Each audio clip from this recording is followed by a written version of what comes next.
భలే భలే మాట బంగారు మాట బైబిల్లో మాట యేసు మాట నా జీవితాన నీ జీవితాన మరువని మాట యేసు మాట నా జీవితాన నీ జీవితాన మరువని మాట యేసు మాట భలే భలే మాట బంగారు మాట బైబిల్లో మాట యేసు మాట.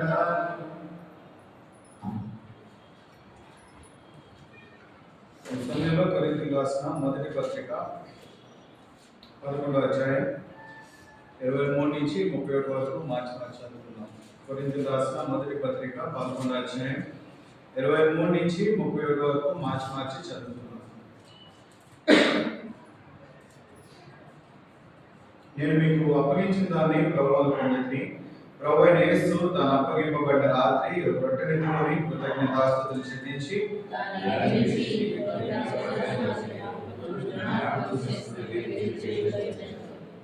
ఆ ప్రకారమే భోజనమైన పిమ్మట ఆయన పాత్రను ఎత్తుకొని, ఈ పాత్ర నా రక్తములైన కొత్త నిబంధన, మీరు దీనిలో త్రాగినప్పుడల్లా నన్ను జ్ఞాపకం చేసుకుంటూ దీన్ని చేయడని చెప్పాను.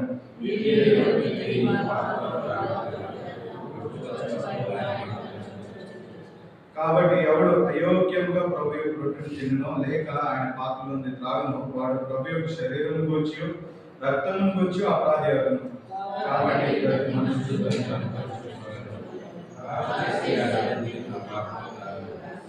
ప్రభు శరీరం అని వివేచింప తిని త్రాగువాడు తనకు శిక్ష విధి కలుగుకే తిరిగి త్రాగుచున్నాడు.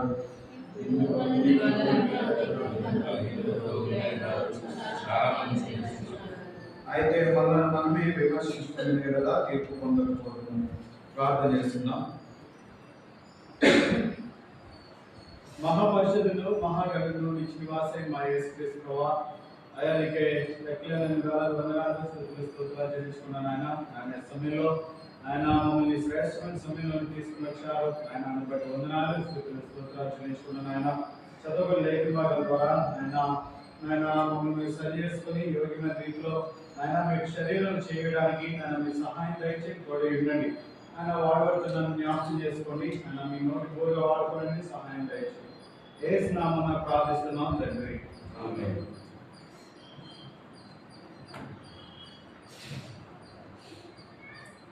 వర్షిప్ మెసేజ్ ఎక్కడ ఎండ్ అయింది? ఏ రిఫరెన్స్? యెషయా 65 మొదటి 2 వచనాలు చదవండి.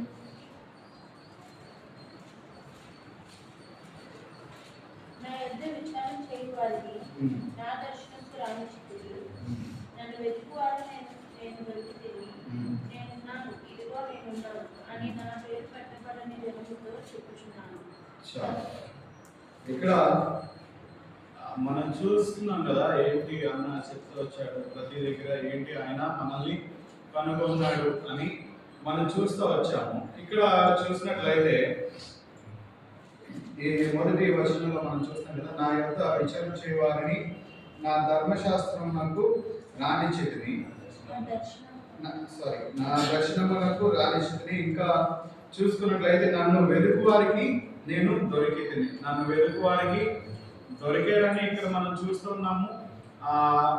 ప్రీవియస్ గా చూసుకున్నట్లయితే ఆయన మనల్ని కనుగొన్నాడని మనం చూస్తూ ఉన్నాం. అయితే అసలు ఆ కనుగొనడం ఏంటి, ఎలాగా వెతికిన వారి పరిస్థితి ఏంటి అని మనం చూసుకున్నట్లయితే ఒకసారి ఫిలోమోను రాసిన పత్రిక, అపోస్తలుడైన పౌలు ఫిలోమోను రాసిన పత్రిక మొదటి అధ్యాయం 11వ వచనం చదవండి. అతడు మునుపు నీకు నిష్ప్రయోజనమైన వాడే కానీ ఇప్పుడు నీకును నాకును ప్రయోజనకరమైన వాడే. ఇక్కడ మనం చూస్తాం కదా, అతడు మునుపు నీకు నిష్ప్రయోజనమైన వాడే కానీ ఇప్పుడు నీకును నాకును ప్రయోజనకరమైన వాడాయను. నీకు నాకు ఏమయ్యాడంట? ప్రయోజనకరమైన వాడయ్యాడని ఇక్కడ మనం చూస్తున్నాం. ఇక్కడ ఎవరి గురించి అపోస్తుడైన పౌలు రాస్తున్నారు? ఇక్కడ ఒనేసిము గురించి ఇక్కడ రాస్తూ ఉన్నారు. అయితే అపోస్తుడైన పౌలు చూసుకున్నట్లయితే బైబిల్లో 14 బుక్స్ రాశారు. ఆ 14లో 4 స్పెషల్గా రాశారు. అంటే నాలుగు వాటికి డిఫరెన్స్ ఉంది. ఏంటి అది? ఆ 4 బుక్స్ ఏంటి? చెరసాల్లో ఉంటుండగా రాశారు. అయితే ఈ చెరసాల్లో ఉండి రాస్తుండగా ఈ ఫిలోమోన్ చెరసాల్లో ఉంటూ రాసిన వాటిలో ఫిలోమోన్ పత్రిక కూడా ఒకటి. అయితే ఇక్కడ ఏంటంటే ఇక్కడ చాలా కొంచెం క్లియర్గా చెప్తాను. అక్కడ ఏంటంటే ఒనేసిము పరిచయం అవుతాడు. ఎక్కడ? చెరసాల్లో పరిచయం అవుతాడు. సరే, అక్కడ ఒనేసిము జీవితం మారిపోతుంటుంది. అప్పుడు దాకా ఒనేసిము పరిస్థితి ఏంటి అని మనం చూసుకున్నట్లయితే ఈ 11వ వచనంలో మనం చూస్తాం కదా, అతడు మునుపు నీకు నిష్ప్రయోజనమైన వాడే గాని. ఇక్కడ చూసుకున్నట్లయితే ఫిలోమోన్తో చెప్తా ఉన్నాడు, అతడు మునుపు ఏంటంటే నీకు నిష్ప్రయోజనమైన వాడు, నీకు పనికిరానటువంటి వాడు, నీకెందుకు ఉపయోగపడినటువంటి వాడు అని చెప్పేసి ఒనేసిము గురించి అపోస్తలుడైన పౌలు చెప్తూ ఉంటారు. కానీ ఈ ఒనేసిము అనే పేరుకి ఇంగ్లీష్లో ఒనేసిమస్ అని ఉంటుంది. దానికి ఏంటంటే యూస్ఫుల్. ఆ పేరుకి అర్థం ఏంటి? యూస్ఫుల్ అని ఉన్నారు. అంటే ఆయన ఉపయోగపడినటువంటి వాడని ఇక్కడ చూస్తూ ఉన్నాము. కానీ ఆయన పేరుకున్న అర్థం ఏంటి? యూస్ఫుల్, అంటే ఉపయోగపడేటువంటి వాడిగా.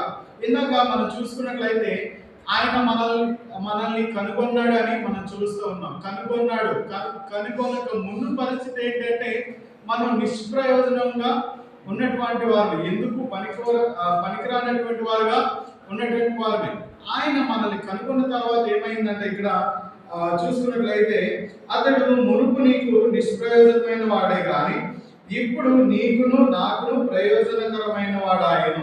ఇప్పుడు ఏమయ్యాడంట ఈయన అంటే నీకు నాకు ప్రయోజనకరమైన వాడయ్యాడు అని చెప్పేసి అంటా ఉన్నాడు. ఫర్ ఎగ్జాంపుల్ చూసుకున్నట్లయితే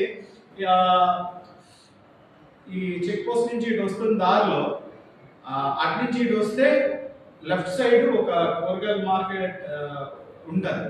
వారి దగ్గర ఏంటంటే మొన్న ఒక కేసు ఉంది. అది ఇంట్లో నుంచి ఆయన దగ్గర చూస్తూ ఉన్నా.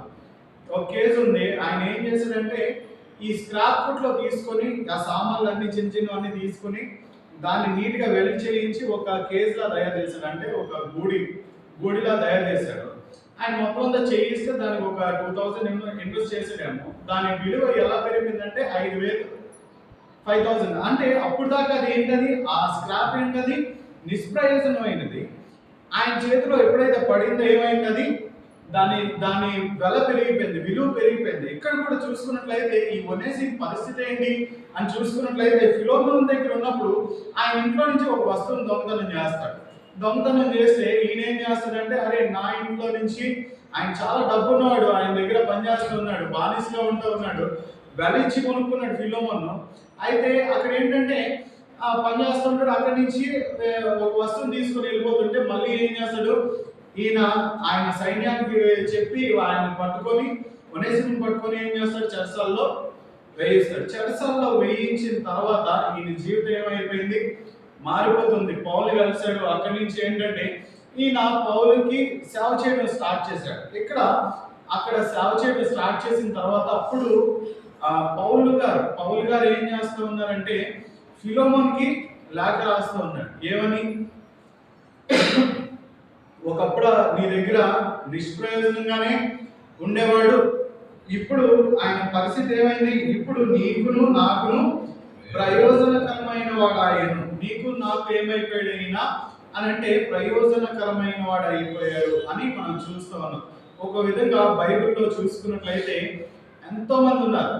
ఇక్కడ పౌలు గారినే తీసుకున్నట్లయితే పౌలు ఒక దగ్గర సాక్ష్యం చెప్తా అంటాడు. ఏమని అంటే పూర్వము నేను హింసకుడును, దోషకుడును, ఇంకా హానికరుడైన నన్ను ఇలా మార్చాడని చెప్పి పౌలు చెప్తూ ఉంటాడు. దావీదు గురించి చూసుకున్నట్లయితే దావీదు విషయంలో కూడా ఏంటంటే ఎందుకు పనికిరానటువంటి వాడు, ఆ గొలియాతుతో యుద్ధం చేయలేనటువంటి పరిస్థితులు ఎవరున్నారు? దావీదు ఉన్నారు. అంటే ఆ నిష్ప్రయోజనమైన వాడే. కానీ ఏం చేశాడు? దేవుడు ఆయన్ని బలంగా వాడుకుంటూ ఉన్నాడు. ఒక విధంగా ఎస్తేర్ చూసుకున్నట్లయితే ఐడెంటిటీ లేకుండా వచ్చింది, ఏమైపోయింది, రాణిగా అయిపోయింది. ఇంకా చూసుకున్నట్లయితే యెఫ్తాని చూసుకున్నట్లయితే వేశ్య కుమారుడు అని చెప్పి ఏం చేస్తారు, ఆయన దూరం పెడతారు. ఎందుకు, వేశ్య కుమారుడు నువ్వు దేనికి అంత యూస్ఫుల్ కాదని చెప్పి యూస్లెస్ గా ఉండేటువంటి వాడు ఏమైపోయాడు, ఒక సైన్యాధిపతి అయిపోయాడు. దాని తర్వాత ఏమైపోయాడు, న్యాయాధిపతి అయిపోయాడు. న్యాయాధిపతి అంటే ఎంత విలువ అసలు. మామూలుగా ఇప్పుడు రోడ్స్ మీద జెట్స్ వెహికల్ అయినప్పుడు రోడ్ మొత్తం క్లియర్ చేసేస్తారు. ఆయనకి ట్రాఫిక్ ఏముండకూడదు. ఒక ఐఏఎస్ ఆఫీసర్ కానివ్వండి, ఏదైనా సరే, ఎవరైనా సరే ఆయన ముందు ఏం చేయలేడు, తలెత్తి ఉండదు. ఎంత పోలీస్ డిపార్ట్మెంట్లో ఎంత పెద్దవాడు కానివ్వండి, పొలిటికల్ ఇన్ఫ్లుయెన్స్ ఉండనివ్వండి, ఏది అవనివ్వండి, తల ఎత్తి ఉంచరు. ఎవరు తల దించుకునే ఉంటారు. తల దించుకోవడం కూడా కాదు, ఒళ్ళు ఎలా వంచి నడుస్తూ ఉంటారు. అంటే వాళ్ళకి ఉండే విలువ అలాంటిది. ఎందుకు అని అంటే న్యాయాధిపతి. అలాగా యెఫ్తా జీవితం అలా మారిపోతుంది. ఇక్కడ కూడా చూసుకున్నట్లయితే ఒనేసిము జీవితం పూర్వం ఎలా ఉంది అంటే, ఒక దొంగగా ఉన్న ఒనేసిము ఎలా అయిపోయాడు, ఒక యూస్లెస్ గా ఉన్న ఆ ఒనేసిము ఎలా అయ్యాడంట, యూస్ఫుల్ గా అయ్యాడు. ఇక్కడ మనం చూసుకున్నట్లయితే ఎలా ఇది మొత్తం జరిగింది అని మనం చూసుకున్నట్లయితే కొన్ని విషయాల్ని మనం చూడొచ్చు. కొరింథీయులకు రాసిన మొదటి పత్రిక, అపోస్తలుడైన పౌలు కొరింథీయులకు రాసిన మొదటి పత్రిక 7వ అధ్యాయం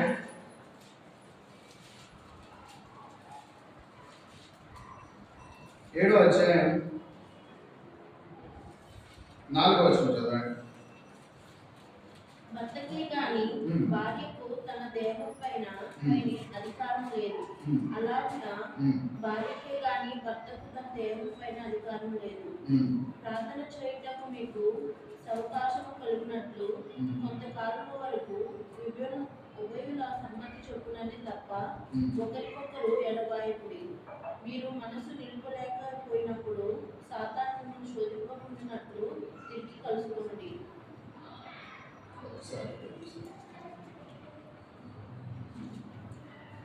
రోమీయులకు రాసిన పత్రిక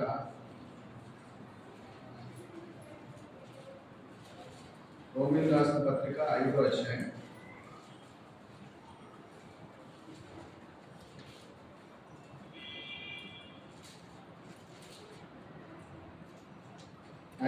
9వ వచనం చదవండి. కాబట్టి ఆయన రక్తం వలన ఇప్పుడు నీతిమంతులుగా తీర్చబడి మరింత నిశ్చయముగా ఆయన ద్వారా ఉగ్రత నుండి రక్షింపబడుతుంది.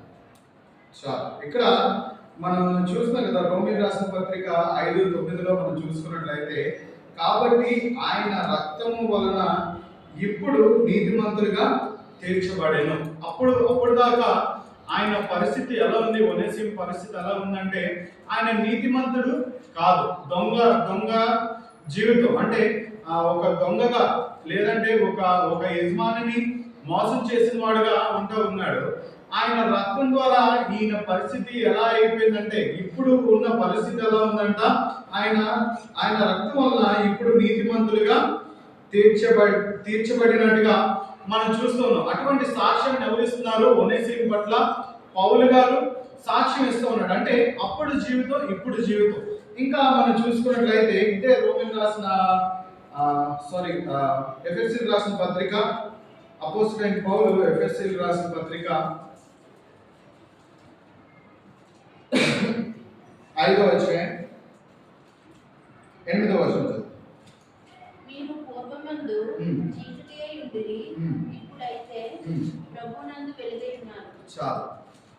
ఎలా ఉన్నారంటే, ఇక్కడ మీరు పూర్వమందు చీకటై ఉండిరి, ఇప్పుడైతే ప్రభువునందు వెలుగై ఉన్నారు. ఎప్పుడైతే దేవుడు మనల్ని కనుగొన్నాడో మన పరిస్థితి ఎలా అయిందంట, పూర్వము చీకటి అయి ఉన్నామంట, ఇప్పుడైతే వెలుగై ఉన్నామని మనం చూస్తున్నాం. బైబిల్లో వాక్యం ఉంది కదా, మీరు ఎవరంట, మీ తండ్రి అగు అపవాది సంబంధులు. మన సంబంధం ఎవరితో ఉంది ఒకప్పుడు అని మనం చూసుకున్నట్లయితే, తండ్రి అగు అపవాది సంబంధులు. అలాంటి వారమైన మనల్ని ఏం చేశాడు, మనల్ని దేవుని వెలుగులోకి మనల్ని నడిపించేటువంటి వాడు ఉన్నట్టుగా మనం చూస్తూ ఉన్నాం. ఇంకా మనం చూసుకున్నట్లయితే ఇదే ఎఫెసీయులకు రాసిన పత్రిక 2వ అధ్యాయం 13వ వచనం చదవండి. దూరస్తులైన మీరు క్రీస్తు యేసునందు క్రీస్తు రక్తము వలన సమీపస్తులై ఉన్నారు. ఇక్కడ మనం చూస్తున్నాం కదా, అయినను మునుపు దూరస్తులైన మీరు ఇప్పుడు క్రీస్తు యేసునందు క్రీస్తు రక్తం వలన సమీపస్తులై ఉన్నారు. ఒకప్పుడు మన పరిస్థితి ఏంటి అని మనం చూసుకున్నట్లయితే దేవునికి ఎంతో దూరంగా ఉండేటువంటి పరిస్థితి క్రీస్తు రక్తం ద్వారా మనల్ని ఏం చేస్తూ ఉన్నాడు, సమీపస్తులుగా చేస్తూ ఉన్నాడు. ఒక విధంగా చూసుకున్నట్లయితే దావీదు దేవుని దగ్గర ఒక రిక్వెస్ట్ పెడుతూ ఉంటాడు. ఏంటంటే నా కుటుంబం ఏంటంటే నిరంతరం నీ సన్నిధిలో ఉండేటట్టు చేయమని చెప్పి దేవుని దగ్గర రిక్వెస్ట్ పెడుతూ ఉంటాడు. దావీదు ఎన్నో రిక్వెస్ట్లు అంటే ఎన్నో అడిగి ఉండొచ్చు, కానీ అక్కడ ఏమంటాడు, నా కుటుంబం నీ మందిరంలో ఉంటే చాలా నాకు అని చెప్పేసి దేవునితో అంటూ ఉంటాడు. అదే ప్రకారంగా ఈ ఒనేసిము జీవితం ఎలా మారిపోయిందంటే దేవునికి సమీపంగా ఉన్నటువంటి వాడిగా మారిపోతూ ఉన్నాడు. ఒకప్పుడు ఈయన పరిస్థితి అలా లేదు.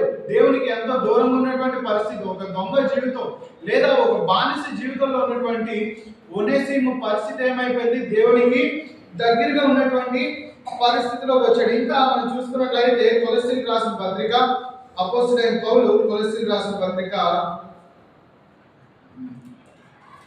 1వ అధ్యాయం 22వ వచనం.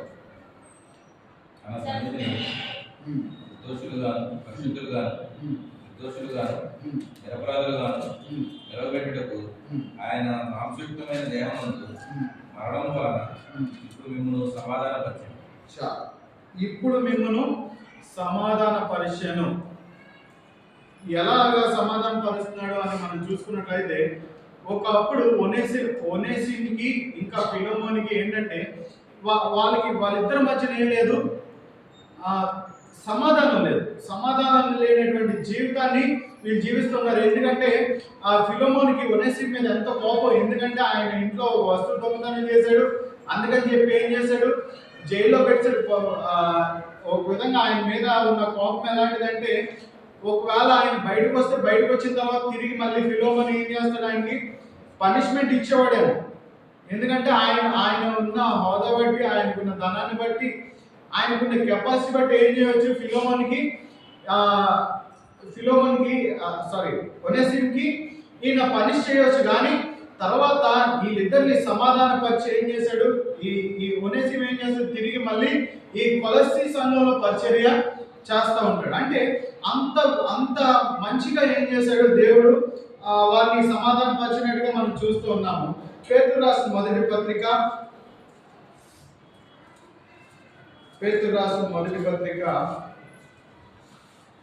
2వ అధ్యాయం 10వ వచనం చదవండి. ఒకప్పుడు ప్రజగా ఉండగా ఇప్పుడు దేవుని ప్రజ అయితే, ఒకప్పుడు కనికరింపబడతా ఇప్పుడు కనికరింపబడిన వారే. ఒకప్పుడు ప్రజగా ఉండగా ఇప్పుడు దేవుని ప్రజ అయితే. ఒకప్పుడు ఎక్కడో లోకస్తులలో ఉండేవారమేమో. ఒకప్పుడు మన పరిస్థితి కూడా ఏంటంటే మీ తండ్రి అగు అపవాది సంబంధాలు అన్నట్టుగా ఉండేదేమో. ఇక్కడ చూసుకున్నట్లయితే ఏమంటున్నాడు, ఒకప్పుడు ప్రజగా ఉండగా ఇప్పుడు దేవుని ప్రజ అయితే. ఒకప్పుడు కనికరింపబడక ఇప్పుడు కనికరింపబడిన వారైతే. ఇక్కడ చూసుకున్నట్లయితే ఒకప్పుడు పరిస్థితి ఏంటంటే ఈ లోక సంబంధమైన క్రియలు చేస్తూ లేదంటే లోక సంబంధమైన అనేకమైన పనులు చేస్తూ దేవునికి ఇష్టం లేని పనులు చేస్తూ జీవించేవారేమో. ఆయన ఏం చేశాడు, మళ్ళీ ఏం చేశాడు, ఆయన మన పట్ల చూపించిన కనికరం బట్టి ఏం చేశాడు, మళ్ళీ తిరిగి ఆయనలో చేర్చుకున్నట్టుగా మనం చూస్తూ ఉన్నాం. ఇంకా చూసుకున్నట్లయితే మొదటి యోహాను పత్రిక 3వ అధ్యాయం 2వ వచనం చదవండి. ఇప్పుడు మనం దేవుని పిల్లలమై ఉన్నాము. మనం ఇక ఏమవుతుందో అది ఇంకా ప్రత్యక్షపరచబడలేదు, కానీ ఆయన ప్రత్యక్షమైనప్పుడు ఆయన ఉన్నట్లుగానే ఆయనను చూదుము కనుక ఆయనను పోలి ఉండుమని ఎరుగుదుము. ఇక్కడ మనం చూస్తున్నాం కదా, ప్రియులారా, ఇప్పుడు మనము దేవుని పిల్లలమై ఉన్నాము.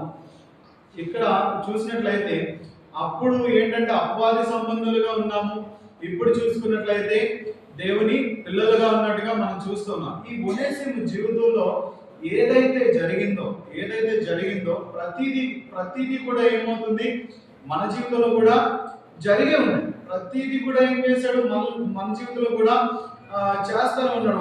ఒకప్పుడు మన పరిస్థితి అదే దొంగ జీవితం, లేదా అదే పాపంలో ఉన్నటువంటి జీవితం, లేదా అదే ఏదో విషయంలో మనం బానిసైపోయేటువంటి జీవితం. అలాంటి జీవితాన్ని ఆయన మనల్ని కనుగొనడం ద్వారా ఏం చేశాడు, తన పిల్లలుగా చేసుకున్నాడు. లేదా ఆయన సమాధానం లేని మనల్ని ఏం చేశాడు, సమాధానపరిచినట్టుగా మనం చూస్తూ ఉన్నాం. అయితే ఇప్పుడు ఏంటి అని మనం చూసుకున్నట్లయితే ప్రభు బలలో చేయవేసే ముందుగా మనం పరీక్షించుకోవాలి. దేని గురించి పరీక్షించుకోవాలి అని మనం చూసుకున్నట్లయితే ఇక్కడ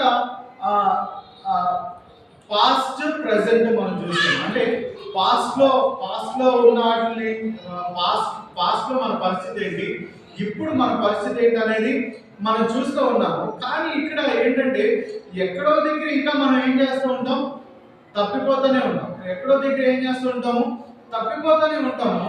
మనం ఎప్పుడైతే దేవుని దగ్గరికి వస్తూ ఉంటామో, ఒకసారి యెషయా గ్రంథము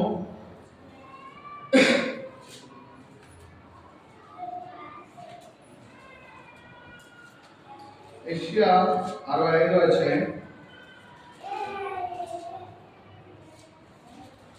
65వ అధ్యాయం మొదటి వచనం చదవండి.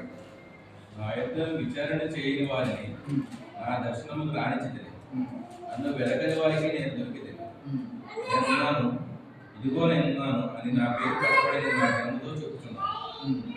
తమ ఆలోచనలు అనుసరించి చెడు మార్గం నడుచుకుని లోబడిన ప్రజల వైపు దినమంతయు నా చేతులు చాపుతున్నాను.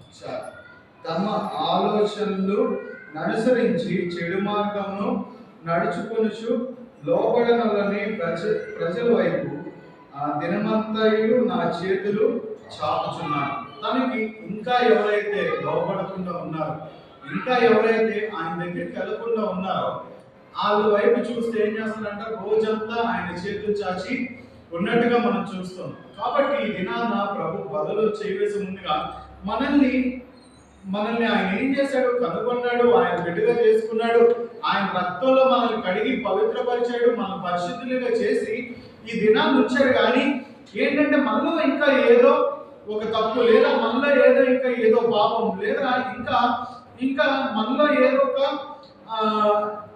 వెనక్కి లాగేస్తున్నటువంటి పరిస్థితులు ఎన్నో ఉంటూ ఉంటాయి.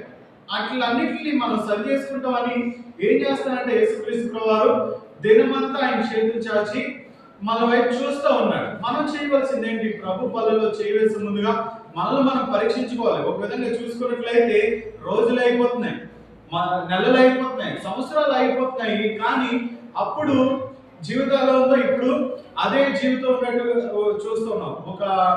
మా చిన్నప్పుడు స్కూల్లో ఉన్నప్పుడు మా సోషల్ సార్ ఒక స్టోరీ చెప్పారు. ఒక స్టోరీ అంటే అది ఎవరో బాగా ఇన్ఫ్లుయెన్స్డ్ పర్సన్, ఆయన ఎక్కడికో మీటింగ్ వెళ్తా ఉంటే తన డ్రైవర్ ఏం చేస్తున్నాడు, కార్ డ్రైవ్ చేస్తున్నాడు అంట. సరే డ్రైవ్ చేస్తున్నాడు, ఈయన వెనకాల కూర్చొని ఉన్నాడు. అలా వెళ్తూ ఉంటే కార్లో బ్యాడ్ స్మెల్ వస్తుంది.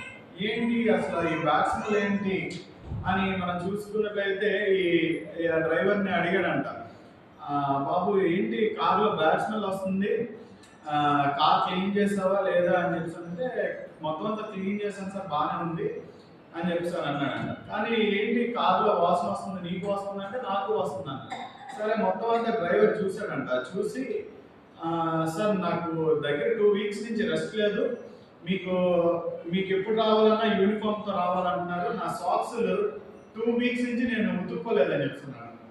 సరే 2 weeks నుంచి ఉతుక్కోలేదు అనగానే ఏం చేస్తాను, ఆయన దగ్గర ఉన్న డబ్బులు తీసి నువ్వు కొత్తగా కొనుక్కో అని చెప్పి ఆయనకి డబ్బులు ఇస్తే ఏం చేశాడు, నేను వెళ్ళి కొత్త కొనుక్కొని వచ్చాడంట. కొనుక్కొని వచ్చి పాత సాక్స్లు ఏం చేశాడు, మళ్ళీ జోలో పెట్టుకొని కార్లో ఎక్కాడు. పాత సాక్స్లు జోలో పెట్టుకొని కార్లో ఎక్కాడు. సరే మళ్ళీ ఎక్కిన తర్వాత ఏమైంది, వస్తుందంట, మళ్ళీ వాసన వస్తుంది. నువ్వు సాక్స్ తీసుకున్నావా లేదా, అసలు కొత్తగా తీసుకున్నావా లేదా అంటే తీసుకున్నాను సార్ అని చెప్పేసి చెప్పాడంట. మరి ఏంటి ఇంకా వాసన వస్తుంది, నిజంగా తీసుకున్నావు లేదా చెప్పు, లేదా డబ్బులు ఇంక దేనికైనా ఖర్చు పెట్టామంటే, లేదు సార్ నేను నిజంగానే తీసుకున్నాను, చూడండి అవసరం అయితే పాత సాక్స్లు జోబులోనే ఉన్నాయి. అంటే పాత సాక్స్లు జోబులో నుంచి మనం సంవత్సరం గడిచి వెళ్ళిపోతా ఉన్నాం. అంటే దేవుడు మనల్ని ఎప్పటికప్పుడు రీఫ్రెష్ చేసినప్పటికీ ఏం చేస్తూ ఉన్నాము, మనం ఈ పాత జీవితం ఏదైతే ఉందో దాన్ని క్యారీ చేసుకుని మనం మళ్ళీ న్యూ ఇయర్లో ఎంటర్ అయిపోతున్నాం. కాబట్టి మనం న్యూ ఇయర్లోకి ఎంటర్ అయ్యే ముందుగా మనం పరీక్షించుకోవాలి. ఒనేసిము జీవితాన్ని చూసుకున్నట్లయితే ఆయన గురించి పౌలు ఎంత గొప్పగా సాక్ష్యం ఇస్తున్నాడు. చదవండి ఒకసారి అది. ఫిలోమోను రాసిన పత్రిక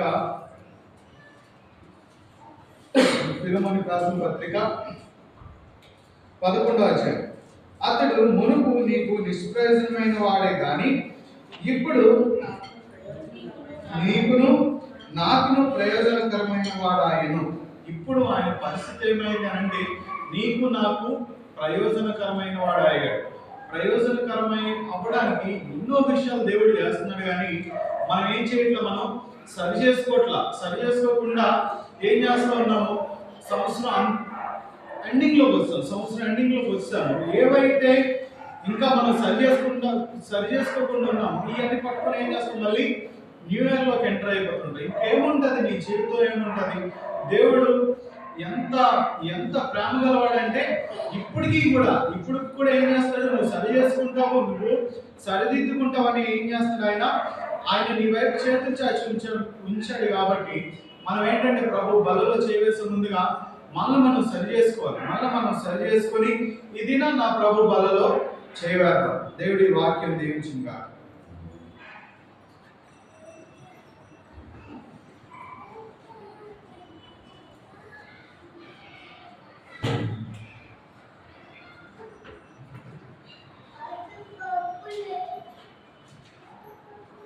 Yeah.